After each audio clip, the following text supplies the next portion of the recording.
Good morning and hello everyone. Welcome to our Tara Sadara vlogs.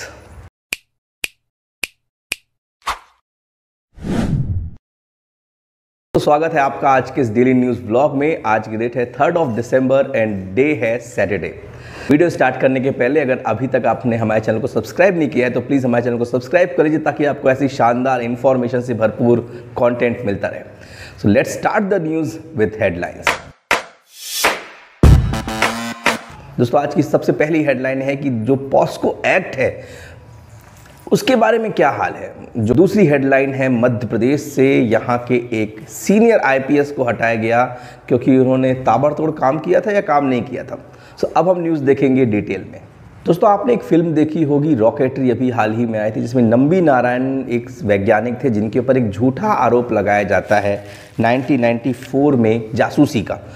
उसी जो चूँकि it's a real story based, तो वहाँ पर जो अभी जो अधिकारी जो इसमें पाए गए थे उनको कोई बेल अब नहीं दी जा रही है और सुप्रीम कोर्ट ने साफ साफ कहा है कि हाई कोर्ट से यहाँ पर गलती हुई है। तो जो बहुत ही सीनियर ऑफिसर हैं डीजीपी उस समय के और 3 और लोग हैं, उनको कोई अब बेल नहीं मिल रही है। दोस्तों आज 3 दिसंबर, बहुत लोग को मालूम होगा कि आज के ही दिन 1984 में गैस कांड हुआ था। सो आज के दिन पूरे भोपाल में छुट्टी मनाई जा रही है और कहीं ना कहीं ये बहुत बड़े लेवल की ये घटना हुई थी। इसी के लिए जंतर मंतर दिल्ली में बहुत सारे लोग आज नुक्कड़ नाटक कर रहे हैं ताकि लोगों को ये याद रहे कि उस समय जो गैस कांड हुआ था उसकी जो त्रासदी है वो हम ना भूलें इसके लिए। लेकिन आज भी लोगों को न्याय नहीं मिल पाया है क्योंकि जो मुख्य आरोपी था एंडरसन नाम का व्यक्ति, उसको उस समय के जो सरकार थी उसने किसी भी तरह से भारत से बाहर भेज दिया था। लेकिन दूसरा पहलू देखने लायक ये भी है कि उस त्रासदी की वजह से बहुत सारी सरकार ने योजना भी चलाई हैं, कई सारे नए नए पैसे भी बटे हैं और कई लोगों ने जो वाजिब है उन्होंने भी पैसे कमाए थे और जो वाजिब नहीं थे उन लोगों ने भी पैसे कमाए थे सिर्फ अपना नाम लिखवा करके। बहरहाल बात कोई भी हो, बात ये थी कि वो त्रासदी बहुत बुरी थी और जिन लोगों की उस समय मौत हुई थी वो आज भी जो पुराने भोपाल के लोग हैं उसके बारे में सोच के डर जाते हैं। सो एक बार फिर हमारे शिवराज मामा, हमारे मुख्यमंत्री मध्य प्रदेश के, फिर से एक्शन मोड में नज़र आए। मंडला में एक सभा ले रहे थे और सभा लेते हुए अचानक से उन्होंने उसी सभा में से तत्कालीन रूप से कुछ अधिकारियों को सस्पेंड कर दिया गया, खासकर जो एमपीईबी के 2 अधिकारी थे। अब देखने वाली बात यह है कि मामा का ये एक्शन मोड कहीं चुनाव को लेकर के नहीं, क्योंकि मेरे को चुनाव को लेकर ही सारी चीज़ें समझ में आती हैं और ये चुनावी वर्ष है, आपको कई सारी चीज़ें देखने को मिलेगी। जैसे एक फिल्म में क्लाइमेक्स होता है, लास्ट में बहुत सारी चीज़ें आने वाली होती हैं, उसी प्रकार आप अपनी कुर्सी की पेटी बांध लीजिए, नज़र रखिए इस सरकार के पैतरों पर। इस सरकार जो इस साल जो सारी चीज़ें होंगी आपको बहुत मज़ा आने वाला है क्योंकि हर सरकार अपने लेवल पे पूरा जोर प्रयास लगाएगी और फिर चुनाव जीतने के बाद एक नई पिक्चर चालू हो जाएगी। सो क्लाइमेक्स चल रहा है, एंजॉय दिस क्लाइमेक्स।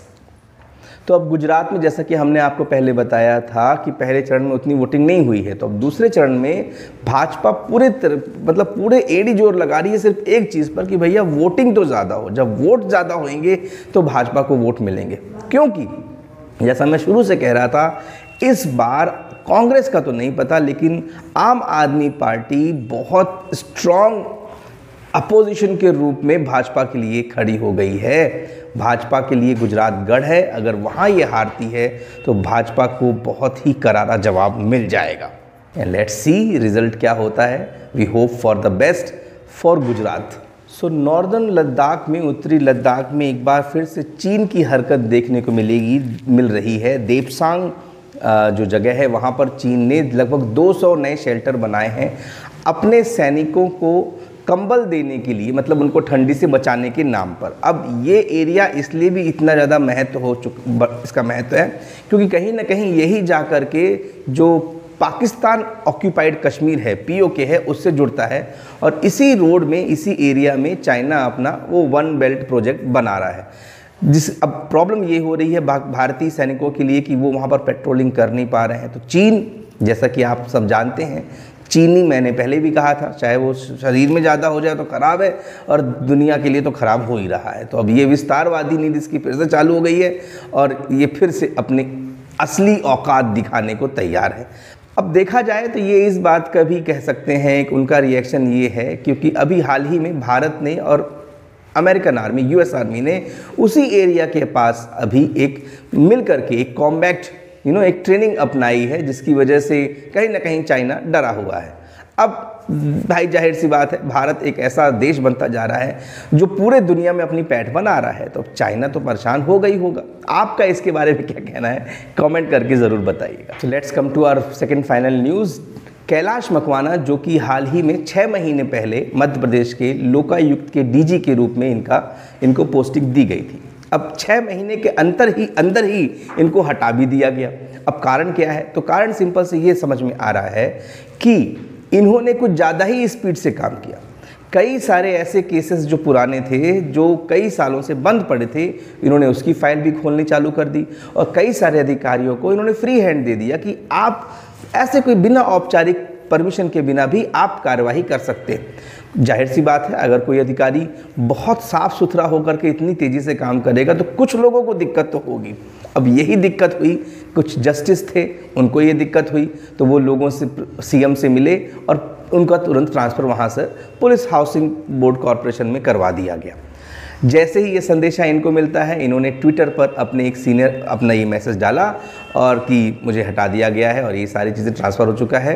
तो इनके एक सीनियर अधिकारी ने उनको तुरंत रिप्लाई किया कि जो छवि लोग बनाने में सालों लगा देते हैं, आपने वो एक साफ़ सुथरे एक अधिकारी की छवि 6 महीने के अंदर बना ली, बधाई हो।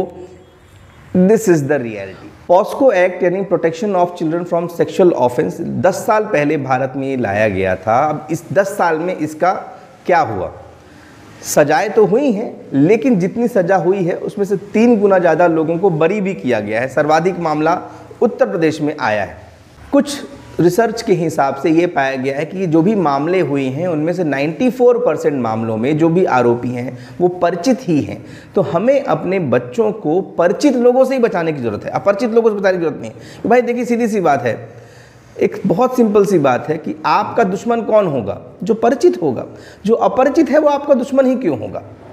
सो कहीं ना कहीं हमें अपनों से ही ज़्यादा खतरा होता है। So as a child psychologist मैं यहाँ पर आपको ये ऐड कर सकता हूँ कि बच्चों को हमेशा गुड टच और बैड टच के बीच में अंतर ज़रूर बताएं। उनको कुछ चीज़ों के लिए स्ट्रिक्टली इंस्ट्रक्शंस दें कि जो बाहर से लोग, खासकर जो लोग आते हैं, मेहमान आते हैं, उनके साथ वो कैसा पेश आएँ। अगर वो कोई गलत हरकत करते हैं तो आप उनको बोलिए कि आप बिल्कुल बताओ, आप डरो नहीं, क्योंकि कई बार बच्चे डर की वजह से सहम जाते हैं। छोटे हैं, उनकी कोई गलती नहीं है, लेकिन बीइंग अ गार्जियन हम लोगों की ये रिस्पॉन्सिबिलिटी बनती है। पॉस्को एक्ट पर आते हैं। आंध्र प्रदेश में सबसे ज़्यादा आरोपी बरी हो रहे हैं और केरल में सबसे कम ज़्यादा आरोपी बरी हो रहे हैं। खैर ये इनके आंकड़े हैं, लेकिन हम being a society, being a person of the society, हम लोग की रिस्पॉन्सिबिलिटी है। We should raise voice against children sexual offences and be a good citizen. और अपने बच्चों को हम ये बेसिक इन्फॉर्मेशन ज़रूर प्रोवाइड करवाएं। सो दोस्तों, उम्मीद करते हैं आज का वीडियो आपको पसंद आएगा। ऑल्दो मैं बहुत टाइम बाद आया हूँ, प्रकाश को आप यूजुअली देखते रहते हैं। हमारे इस वीडियो को बहुत सारा प्यार दीजिए और प्लीज़ हमें सजेशन दीजिए। We love your suggestion. हम आपका हर एक कमेंट पढ़ते हैं। आज भी आप कमेंट करके बताइए आपको क्या अच्छा लगा और आप तारा सितारा व्लॉग से क्या एक्सपेक्टेशन करते हैं। सो इस वीडियो को बढ़िया लाइक करिए, शेयर करिए, हमारे चैनल को सब्सक्राइब करिए, ताकि आपको ऐसी शानदार इन्फॉर्मेशन से भरपूर और मज़ेदार ट्रैवल व्लॉग मिलता रहे। तो विद दिस मुलाकात होगी कल। Thank you so much. नमस्ते।